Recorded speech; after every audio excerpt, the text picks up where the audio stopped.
പച്ചക്കറിക്കും ഊബറിനുമെല്ലാം payment ഡിജിറ്റലാണ്. 10 രൂപയുടേതായാലും 10,000ന്റെ ആയാലും mobile ഫോണിൽ ഒരു ക്ലിക്ക്. അത്രയും വേഗത്തിലാണ് ഇടപാട്. UPI ഇടപാട് മെയ് മാസത്തിൽ സർവകാല റെക്കോർഡിലാണ്. പക്ഷെ ശ്രദ്ധിച്ചോ, കറൻസിയുടെ പ്രചാരത്തിന് ഒരു കുറവുമില്ല. അച്ചടിച്ച നോട്ടിന്റെ എണ്ണം കുറയുന്നില്ല, കൂടുകയാണ്. കഴിഞ്ഞ മാസം മാത്രം UPI വഴി നടന്നത് 23 ബില്യണിലധികം ഇടപാടുകളാണ്. മൂല്യം ഏകദേശം 30 ലക്ഷം കോടി.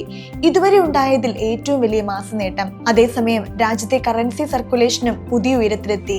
RBI കണക്കുകൾ പ്രകാരം ആളുകളും ചെറുകിട വ്യാപാരികളും ഇപ്പോഴും ക്യാഷിനെ ശക്തമായി ആശ്രയിക്കുന്നുണ്ട്. എന്തുകൊണ്ടാണ് ഇങ്ങനെ? ആളുകൾ പണം ചെലവാക്കുന്ന രീതി തന്നെ UPI മാറ്റിക്കളഞ്ഞു.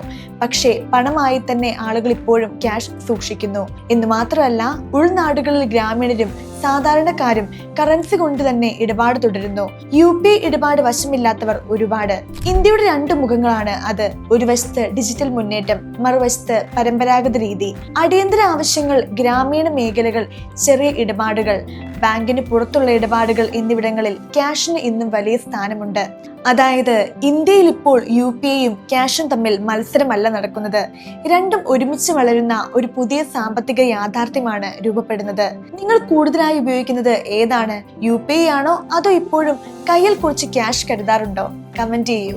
കൂടുതൽ ബിസിനസ് ആൻഡ് ടെക് അപ്ഡേറ്റ്സ് അറിയാൻ ധനം ഓൺലൈൻ ഫോളോ ചെയ്യൂ.